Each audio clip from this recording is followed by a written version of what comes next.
Vamos abrir nossas Bíblias em Êxodo. Eu vou comentar alguns versículos. Primeiro, vamos abrir em Êxodo 14, versículo 13.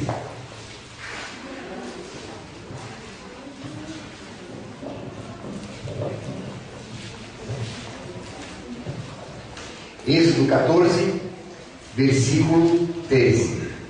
Diz lá: Moisés, porém, disse ao povo: Não temais, estai quietos, e vede o livramento do Senhor que hoje vos fará. Porque aos egípcios que hoje vistes, nunca mais vereis para sempre. Então Moisés diz ao povo: Não temais, estai quietos e vede o livramento do Senhor. Muito bem. Vamos abrir em João 16,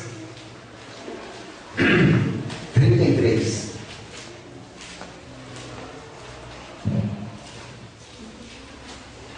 João 16, 33. Todo mundo conhece esse versículo que diz lá: Tenho-vos dito isso, para que em mim tenhais paz. No mundo tereis aflições, mas tende bom ânimo. Eu venci o mundo. Eu vou ler de novo. Tenho-vos dito isso para que em mim tenhais paz. Em Jesus tenhais paz. No mundo tereis aflições. Tende bom ânimo. Tende bom ânimo. Está muito fraco. Tende bom ânimo. Eu venci o mundo. Glória a Deus. Atos 23, 11.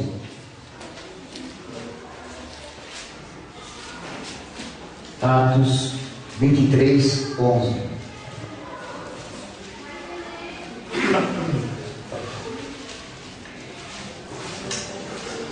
E na noite seguinte, apresentando-se o Senhor, então o Senhor se apresenta para Paulo e disse: Paulo, tem ânimo, porque como de mim testificaste em Jerusalém, assim importa que testifiques também em Roma. Então o Senhor fala para Paulo que tem ânimo. Tem o quê? Ânimo. Muito bem. Continuando em Atos, vamos abrir 27, versículo 20.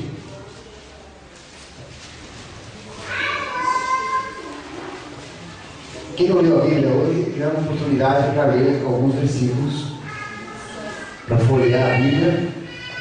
Então, Atos 27, 20 diz lá: E não aparecendo, havia já muitos dias, nem sol, nem estrelas, e caindo sobre nós uma não pequena tempestade. Não pequena quer dizer o quê? Grande. Né? Fugiu-lhes toda a esperança de nos salvarmos. Havendo já muito que se não comia, então Paulo, pondo-se em pé no meio deles, disse: Fora na verdade razoável, ó varões, ter-me ouvido a mim e não partir de Creta, e assim evitariam este incômodo e essa perdição. Mas agora vos admoesto a que tenhais bom ânimo, porque não se perderá a vida de nenhum de vós, mas somente o navio. Porque essa mesma noite o anjo de Deus, de quem eu sou e a quem eu sirvo, esteve comigo, dizendo: Paulo, não temas, importa que sejas apresentado a César, e eis que Deus te deu todos quantos navegavam contigo. Portanto, ó varões, tende bom ânimo, porque creio em Deus que há de acontecer assim como a mim me foi dito. Eu vou ler mais um versículo, não precisam abrir. É em 1 João 5,4. Pois todo aquele que é nascido de Deus vence o mundo. Esta é a nossa vitória, a nossa fé. Pois todo aquele que é nascido de Deus vence o mundo. Essa é a nossa vitória, a nossa fé. Então, abaixe sua cabeça e vamos orar. Senhor, nosso Deus e Pai, te agradecemos, Senhor, por estarmos na tua casa, por estarmos ouvindo a tua palavra, Senhor. Palavra abençoada, que nos enriquece. Senhor, fala conosco essa noite. Fala que nós queremos, o que nós precisamos ouvir de ti, Senhor. O que a igreja precisa ouvir de ti. Nós queremos te agradecer por tudo, Senhor. Em nome de Jesus. Amém. Amém. Eu li alguns versículos onde, na realidade, a palavra que vem em chave no versículo, nos dois versículos, é não temais e ânimo. E por último, eu li, pois tudo aquilo que é nascido de Deus vence o mundo. Essa é a nossa vitória, a nossa fé. Então, eu vejo o seguinte: se Deus trabalha na vida de cada um de várias maneiras, mas, por exemplo, do ex-presbítero José e agora pastor José.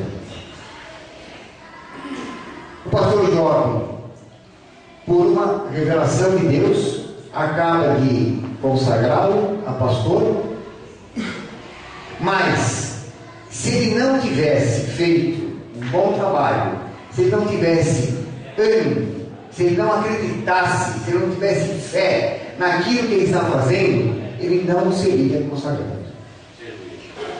Deus trabalha na vida de cada um, e aí você, ele te dá alguns requisitos, mas você é que tem que entrar com a fé e com o ânimo. A nossa fé é crescente, o nosso ânimo é crescente.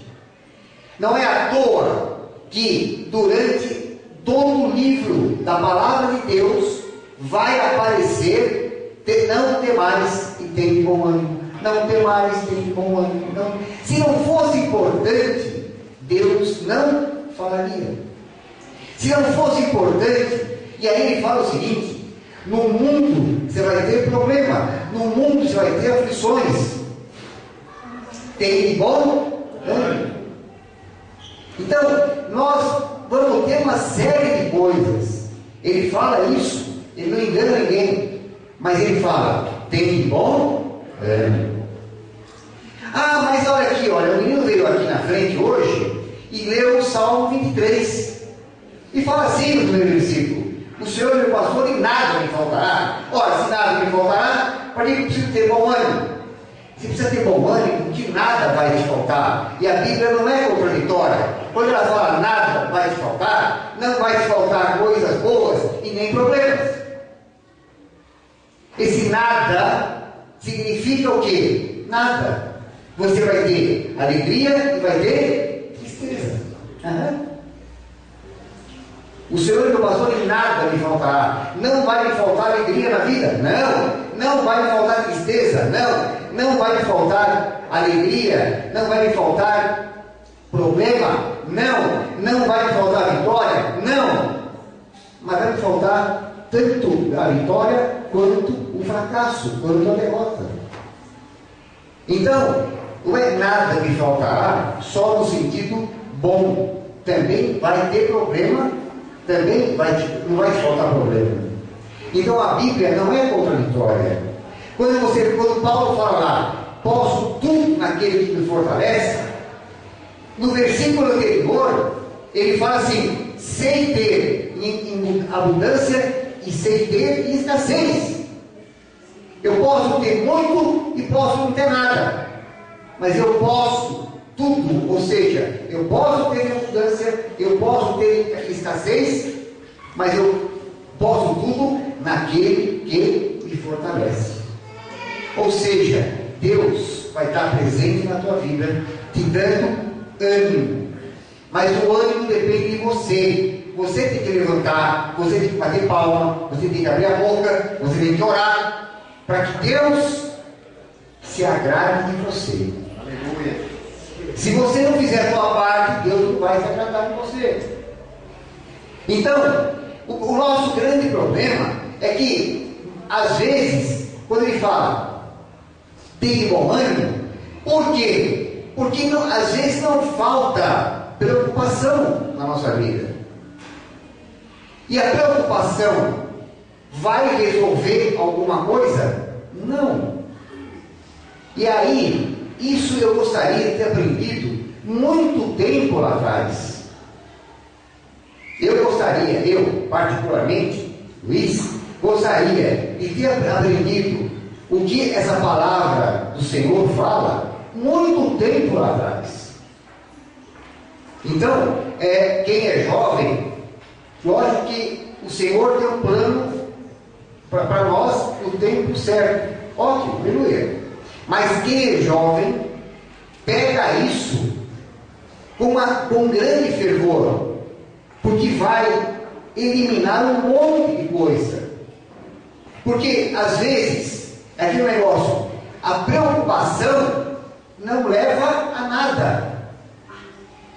Porque a preocupação demais te leva a você ficar desanimado, te leva a você ter medo, e medo te leva a uma falta de fé, e vai pegar fora, e você não vê a solução do problema. Então, por exemplo, tem gente que é preocupada, quer fazer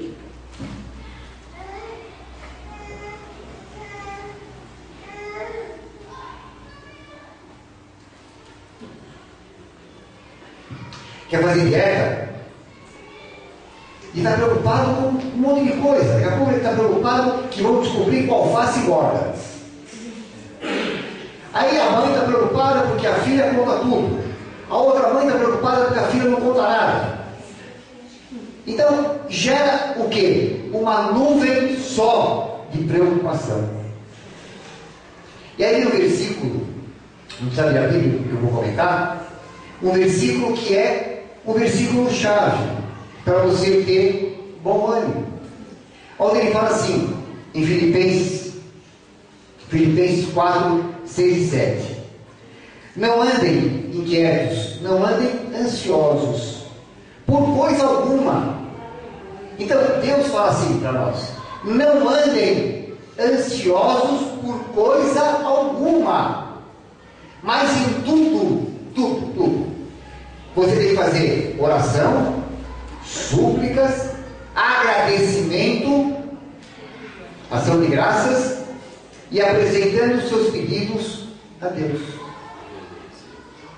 E aí no 7 ele fala assim: e a paz de Deus, aquela paz que você dá quando você cumprimenta o irmão, você fala: a paz de Deus, a paz do Senhor. Às vezes você está profetizando na vida dele a paz de Deus. Glória a Deus, glória a Deus, aleluia.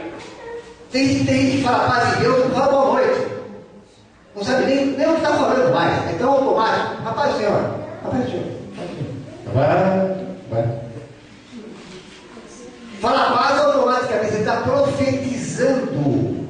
Você profetiza com a boca, assim como você também profetiza coisas ruins também com a boca, mas você está profetizando coisas boas. A paz de Deus, a paz de Deus que excede todo entendimento. Então eu não entendo e você vai entender, porque excede o nosso entendimento, guardará o vosso coração e a vossa mente em Cristo Jesus.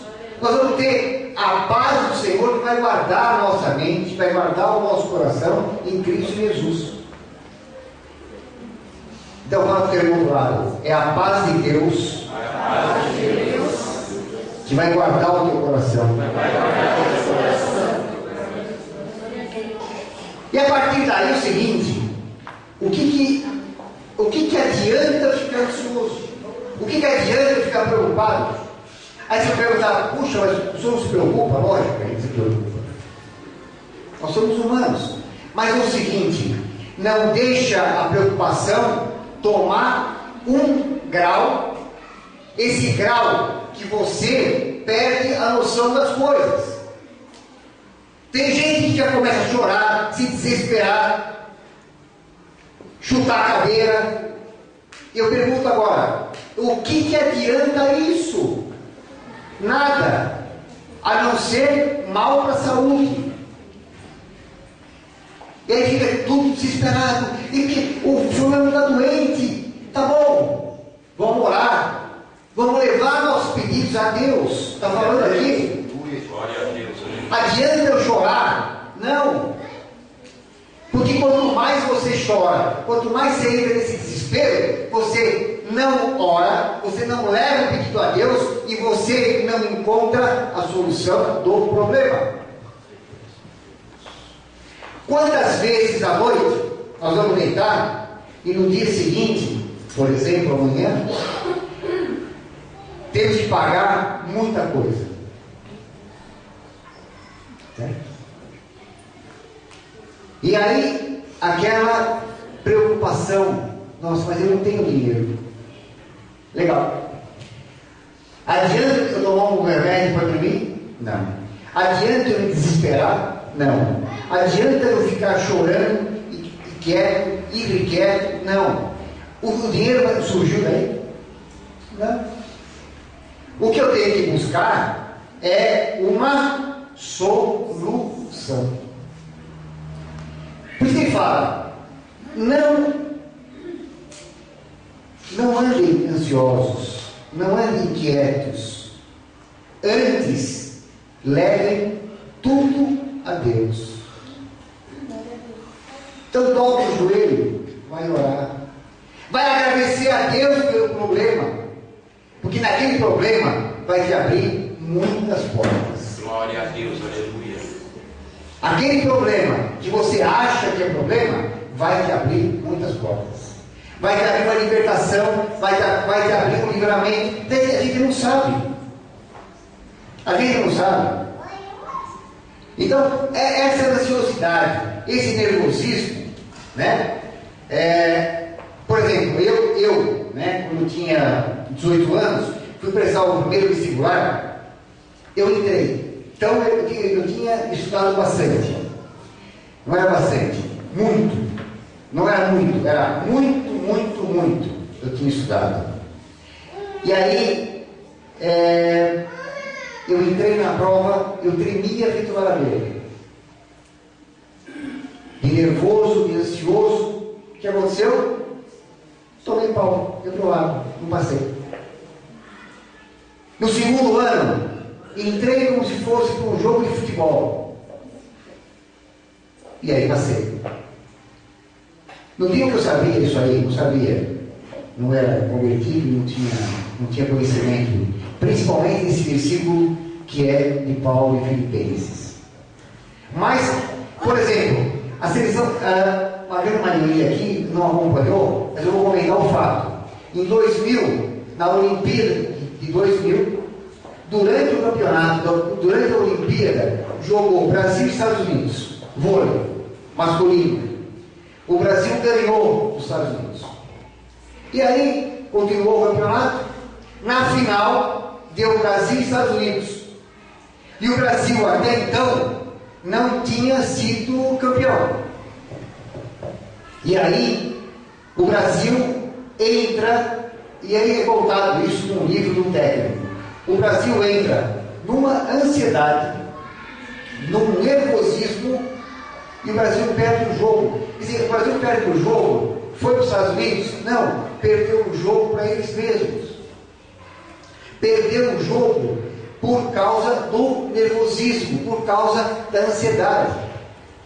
Então, a gente vê que quanto mais a gente está ansioso, quanto mais a gente está inquieto, isso não leva a nada. E a palavra de Deus é que fala isso. Isso não é pensamento positivo. Você vai encontrar livro de neurolinguística que vai ter isso que eu estou falando. Mas isso que eu estou falando é a palavra de Deus que fala isso. Não é livro de pensamento positivo. Quer dizer que Deus está falando para eu não me preocupar com nada? Não, não é isso. Ele está falando que essa preocupação não deve entrar num nível que você fique desesperado, que você não pense na solução do problema. Quanta gente já ficou nervoso quando foi fazer uma entrevista, e aí gagueja, aí não lembra, puxa, na hora me deu um branco. Deu um branco por quê? Mas se você tivesse colocado na mão de Deus, tivesse orado, porque aí Deus vai te dar confiança. Glória a Deus. O Espírito Santo trabalha na tua vida. Aleluia. Deixa o Espírito Santo trabalhar na tua vida. Dê liberdade para o Espírito Santo trabalhar na tua vida. E aí você vai ver o milagre, os milagres que vão acontecer na sua vida. Glória a Deus, aleluia. Fala para o teu irmão, deixa o Espírito Santo trabalhar. Deixa o Espírito Santo trabalhar.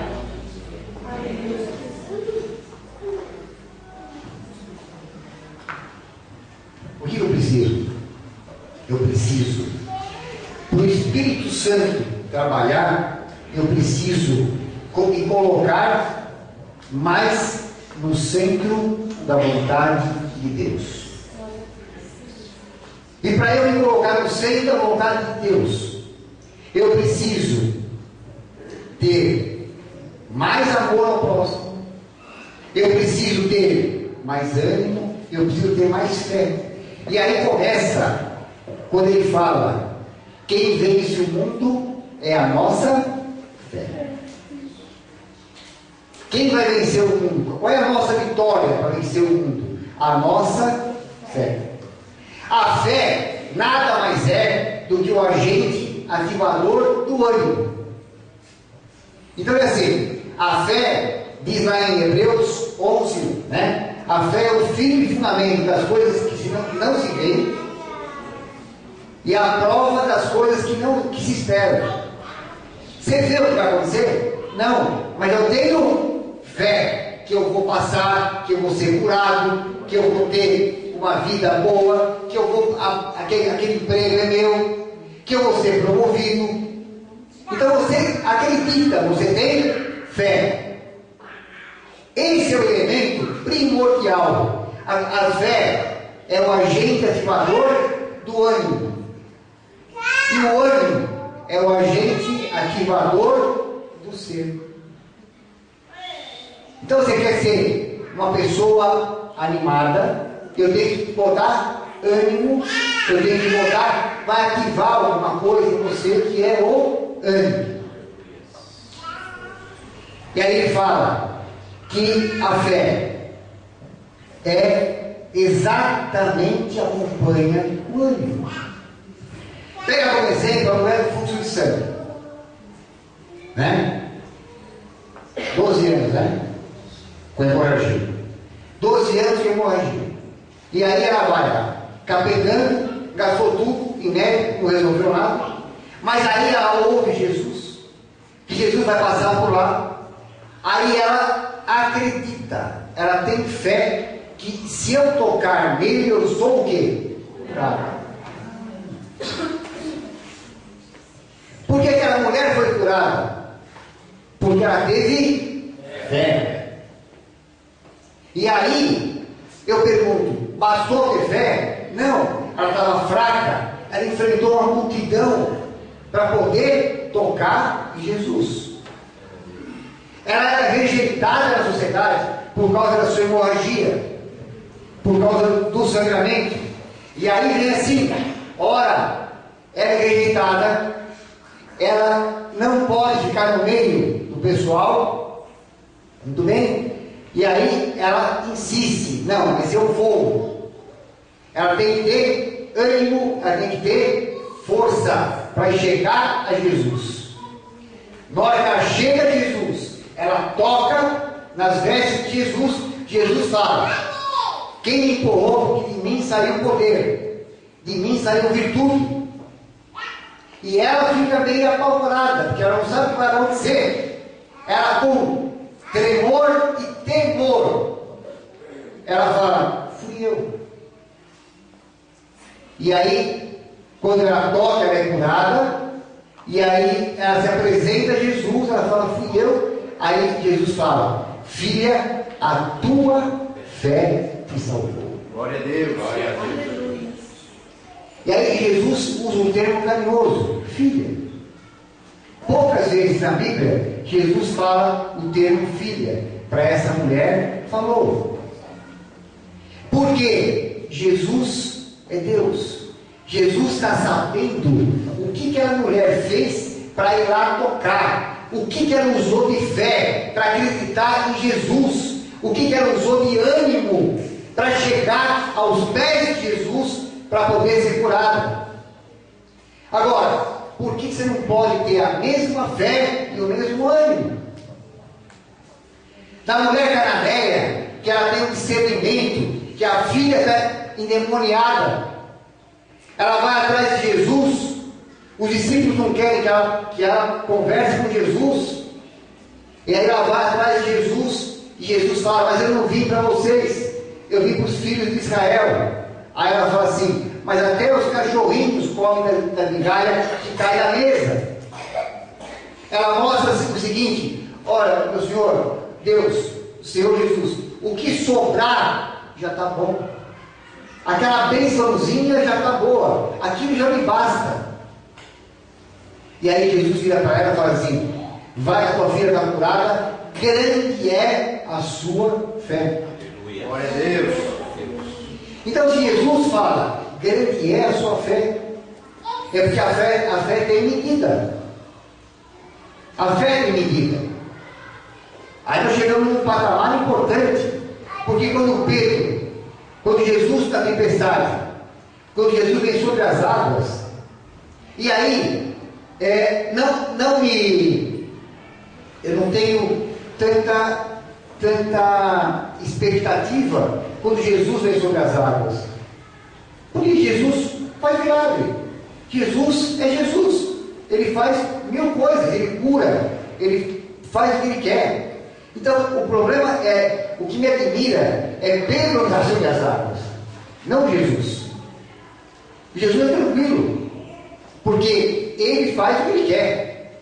Agora, quando ele chama Pedro, o Pedro fala assim, se é o Senhor, deixa eu ir aí. Ele fala, então vem. Pedro sai do barco. Pedro sai do barco andando sobre as águas.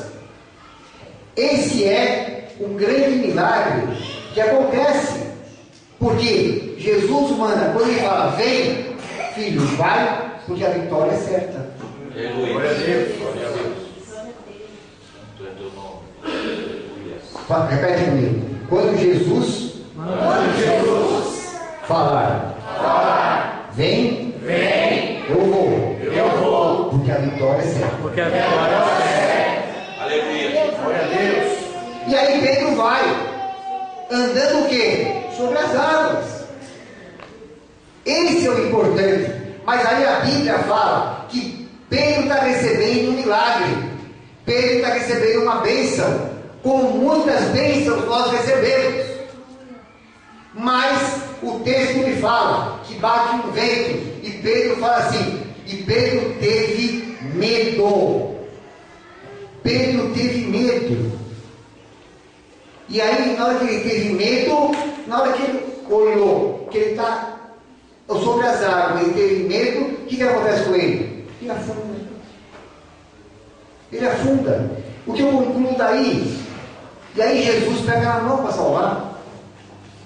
Ele sempre pega a tua mão para te salvar. Ele sempre te levanta pela tua mão. Quando você está caído, ele está batido, ele vai te levantar. Mas aí, o que eu aprendo? Que Jesus fala para ele: por que duvidastes? Presta atenção. Quando eu duvido, é por causa do medo. E quando eu duvido, eu estou pondo a minha fé para baixo. Ele fala, homem de pequena fé.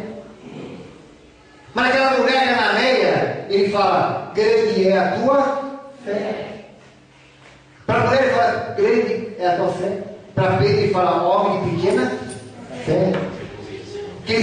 E Pedro anda com o pessoal, anda com Jesus. Então a fé tem medida. Então eu peço para Deus, eu peço para Jesus, que Ele aumente a minha fé dia após dia. Glória a Deus. Repete comigo. Senhor Jesus, aumente a minha fé. Até quando? Ela é limitada. para você começar você a fazer milagre. Para que Deus te use. Para que você possa orar, libertar as pessoas, curar as pessoas, para que você tenha os dons do Espírito Santo. Você vai orando, pedindo os dons do Espírito Santo. Eu vou orando, pedindo fé. Eu vou orando, pedindo que me abençoe cada vez mais. Eu preciso disso na vida. Não ficar preocupado, não andar ansioso, mas ter cada vez mais fé, cada vez mais bom ânimo. E o Senhor vai falando, diz assim, vamos abrir em Atos 13:52, diz lá: os discípulos continuaram cheios de alegria e do Espírito Santo. Aleluia. Ou seja, quer ficar com alegria? Seja cheio do Espírito Santo. Aleluia. Fala para o teu irmão. Quer ficar alegre? Seja cheio do Espírito Santo. Glória a Deus. Aleluia. Quando eu estou cheio do Espírito Santo, não tem lugar para seta maligna. A batalha espiritual é a principal na nossa vida. Glória a Deus. Pastor Jorge sabe disso. A batalha espiritual, o diabo não quer te ver alegre.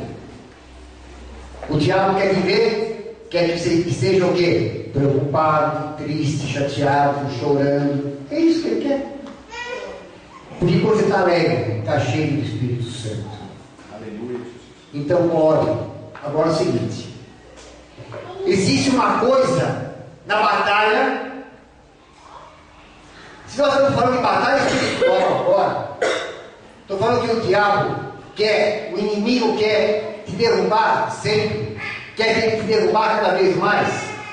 O que acontece? Eu estou entrando numa batalha, numa guerra, numa luta. Já viu o lutador? Agora está na moda, né? UFC, MMA, etc e tal. Luta em boxe há muito tempo. Vamos falar sobre luta, de um modo geral. Que você vê na televisão, né? Agora tem até mulher lutando. Pode lutar também à vontade, tá? Então, ontem eu vi um pedaço de uma mulher massacrando a outra. Sentada em cima, cada cacetada na cabeça da outra. Meu Deus do céu, o que é isso? Então, é o seguinte: para entrar numa luta tem que estar o quê? Preparado. Tem que treinar, né? Tem que fazer musculação, tem que aumentar a força. Tem que aumentar a força. Então, para entrar na luta da vida, tem que aumentar a fé. Para entrar numa luta do octógono, eu tenho que aumentar a minha força. Então, eu aumento a minha fé na luta da vida. Eu tenho que estar treinando todo dia. Você viu que jogador de futebol? É o cara que treina todo dia. Se ele falta num treino, ele fica fora do time. Se ele fica fora um dia, ele fica fora do time, tem que treinar mais para poder pegar o ritmo. Ele não pode deixar de treinar todo dia. Então, esse exemplo do esporte, de luta de qualquer atleta, você pega como exemplo isso. A preparação física, né? A preparação física é essencial. Então, vamos dar um exemplo um pouquinho mais longo. Quanto melhor a preparação, o cara vai correr 90 minutos. O time adversário que não tem uma preparação boa, terminou o primeiro tempo, o segundo tempo está cansado, porque a preparação não é boa. Então eu tenho que me preparar. E agora, se os atletas se preparam, você tem que se preparar, tem que ir para a vida, aumentando a tua fé. Essa preparação é para quando vem as crises e vem tempestades sobre a sua vida. Porque se você está preparado, se você está preparado, mediante a tua fé, presta atenção, se você está preparado, mediante a tua fé, você encara aquilo de uma maneira muito mais tranquila. Então é muito claro, a gente vê alguns casos, quando morre, vamos falar agora de um negócio bem mais triste. A morte é triste, né? Seja de membro da família ou não, mas quando é membro mais chegado da família, logicamente que é triste. Ninguém quer perder pai e mãe, ninguém quer perder mulher, ninguém quer perder marido, muito menos filho. Mas o que a gente percebe, nós crentes, com o pessoal não crente, né? O que a gente vê é o seguinte: quando morre alguém da família de crente, lógico, vai ter choro, vai ter saudade, vai ter tudo isso. Mas o conforto é um. Você encara de uma outra maneira. Quando morre alguém de uma família não crente, tem gente que entra no desespero. Desespero. Por quê? Porque não tem o Espírito Santo confortando, consolando. Porque Jesus falou: vou te mandar quem? O Consolador. Agora eu entendi porque ele falou que vai trazer o Consolador. Vai mandar o Consolador. É para consolar você, para te consolar, para te proteger, para que você tenha uma vida em abundância. Mas com Ele, com o Espírito Santo. E aí você encara, você está mais preparado. Quando na tempestade de Paulo, que Paulo enfrenta uma tempestade no navio, em Atos 27, depois você lê o capítulo inteiro, vem uma tempestade que vai afundando o barco, vai afundar o barco. Eles ficaram 14 dias sem ver nada. O navio estava à deriva, estava indo, ninguém sabia para onde mais o navio ia. E eram 276 vidas dentro do barco. Mas existia uma pessoa dentro do barco, chamada Paulo, que tinha uma promessa. Aleluia. Que nós lemos em Atos 23:11, onde ele fala: Deus fala para Paulo: tem ânimo, porque assim como testificaste de mim em Jerusalém, quero que você testifique para mim em Roma. Ora, se Deus fala para Paulo: eu quero que você vá para Roma, naquela tempestade, Paulo vai morrer? Lógico que não, porque Paulo tem uma promessa que Deus deu para ele, que ele vai testificar em Roma. E a partir daí, Deus fala com ele que ninguém vai morrer, ninguém vai acontecer nada, a não ser com o navio, e todos seriam salvos. Ou seja, existe um homem de Deus dentro do navio, existe um homem de Deus dentro da tua casa, existe um homem de Deus que é você, dentro, homem ou mulher que faz, dentro da tua empresa. E essa empresa, essa família, essa igreja, essa casa vai ser cada vez mais exaltada, porque tem um Filho de Deus lá dentro. Glória a Deus. O barco não afunda por causa de Paulo. 276 pessoas, vidas são salvas, porque tem um cara lá que no versículo 23 ele fala assim: porque nessa mesma noite um anjo de Deus, ou Deus, ele fala assim: de quem eu sou e de quem eu sirvo. Então você para para pensar: de quem você é? De Deus. Quem você serve? Deus. Aleluia. Diga, seu irmão, de quem você é? De quem você é? A quem você serve? A quem você serve? Não, mas fala direito. A quem você serve? A quem você serve? De quem você é? De quem você é? Quando você é de Deus, quando você serve a Deus, vai tomar vai tomar chicotada, vai ter problema, mas vai ter o quê? Vai estar salvo e estar cada vez mais animado. Glória a Deus, glória a Deus. Tem lá uma passagem de Atos, quando Paulo é apedrejado e é mandado para fora da cidade, dado como morto. Os discípulos vão cercar ele. E aí, está na Bíblia, ele se levanta.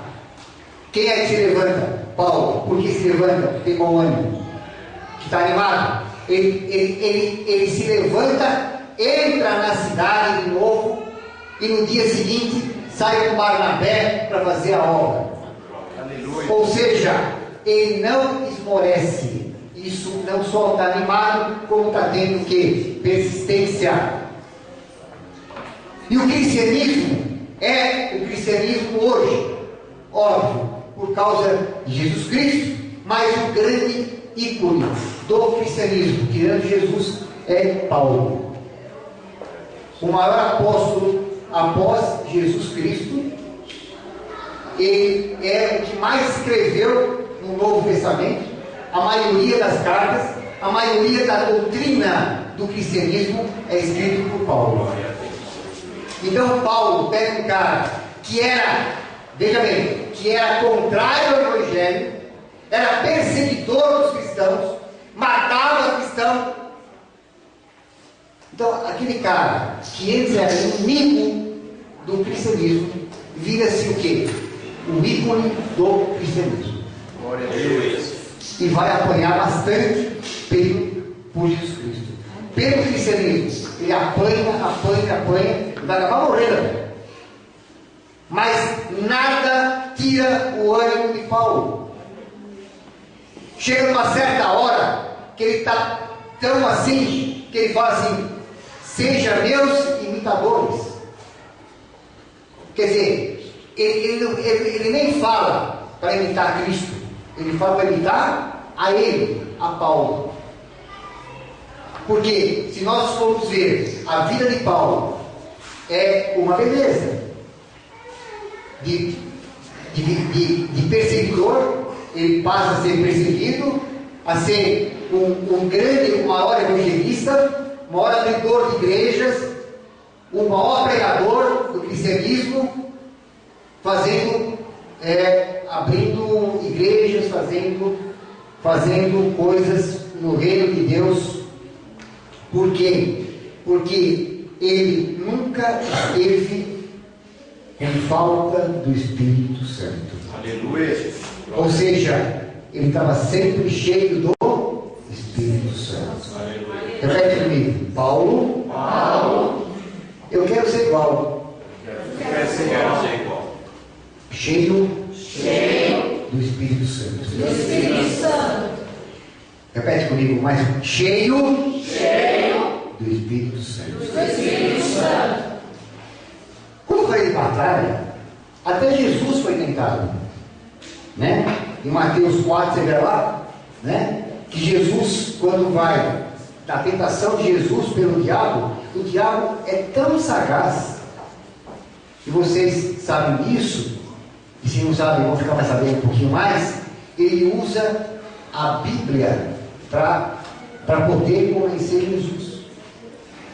Ele usa o Salmo 91, onde ele fala para Jesus: porque a seus anjos dará ordem a teu respeito para te guardarem em todos os caminhos.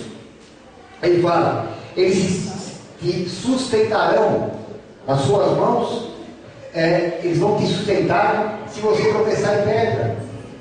Então ele usa a palavra de Deus. Então ele sabe a palavra. Cuidado. Não vai achar que o inimigo é ignorante. Não. O inimigo é sagaz. O inimigo é esperto. Não subestime o inimigo. Você pode subestimar o inimigo porque você tem Deus e você está cheio do Espírito Santo. Mas não vá pensar que ele é trouxa. Não. Ele é bem sagaz. Então, você tem que estar cada vez mais em oração, cada vez mais no centro da vontade de Deus, cada vez mais levando para Deus as tuas necessidades, cada vez mais agradecendo a Deus por tudo. Glória a Deus. Aleluia. E estar preparado. Eu não vou perguntar para não constranger, mas eu também não sei a quantidade. Eu não vou perguntar, não precisa levantar a mão, mas eu perguntaria, não precisa responder. Eu precisaria perguntar assim: quem sai de casa de manhã e antes de sair de casa, ora? Responde para você mesmo. Antes de sair de casa, a pessoa ora. Ah, sabe, é que eu acordo atrasado, não dá tempo. Acorda 5 minutos antes. Lê um salmo. Nós lemos o Salmo 121. Eleva os olhos para os montes, de onde me dá o socorro. Meu socorro vem do Senhor. O pastor agora tinha falado, na época ele era presbítero, tá vendo? Quando o tempo passa. Na época ele era presbítero, agora ele é pastor. O pastor tinha falado, da onde me virá o socorro? O socorro vem do Senhor. Mas eu tenho que estar levando para Ele. Quando fala assim, eleva os olhos para os montes, o socorro vem do Senhor, mas eu preciso levar os olhos. Se eu não elevar os olhos, o socorro não vem. Se eu não tiver uma ação, que é elevar os olhos, olhar para o monte, levar ao Senhor, pedir o socorro dele, ele não vem socorro. No Salmo 128, 5, diz lá: o Senhor te abençoará desde Sião, e tu verás o bem de Jerusalém em todos os dias da tua vida. Presta atenção no versículo, que vai transformar a tua vida de manhã. Vai transformar a tua vida de manhã. Diz assim, em primeiro lugar, quem quer ser abençoado aqui? Amém. Todo mundo esperto, né? Todo mundo quer o óbvio, né? Quem quer ganhar milhões? Eu. Quem quer ser abençoado? Eu. Então diz assim, o Senhor te abençoará. Então o versículo fala assim, o Senhor te abençoará desde Sião, desde o começo. E tu verás o bem de Jerusalém, e tu verás o bem de Deus em todos os dias da tua vida. Amém. Glória a Deus. Repete comigo assim, o Senhor me abençoará. O Senhor me abençoará. Fala para você mesmo, o Senhor me abençoará. O Senhor me abençoará. Desde o começo. Desde o começo. E eu verei. O bem do Senhor. Bem do Senhor. Em todos. Em todos. Em todos. Em todos. Em todos os dias da minha vida. Em todos os dias da minha vida. Amém. Glória a Deus. Aleluia. Agora, vocês vão se colocar de pé. De pé. E aí, você vai escolher uma pessoa. Cada um escolhe um, tá? São dois. Um par. Nesse par, o que vocês vão fazer? Cada um vai falar para o outro. Vai profetizar na vida do outro coisas boas. Vai profetizar coisas boas na vida do outro. Só que, presta atenção, se os dois falarem ao mesmo tempo, não dá para receber a bênção, percebe? Porque eu falo, o outro fala, ele não escuta o que eu falo e eu não escuto o que ele fala, tá? Então, por 2 minutos só, tá? Um fala, aí depois o outro fala, tá? E vai profetizando bênção na vida da pessoa, tá? Muita saúde, prosperidade, que o seu ministério avance cada vez mais, e assim por diante, tá? Vocês têm 5 minutos.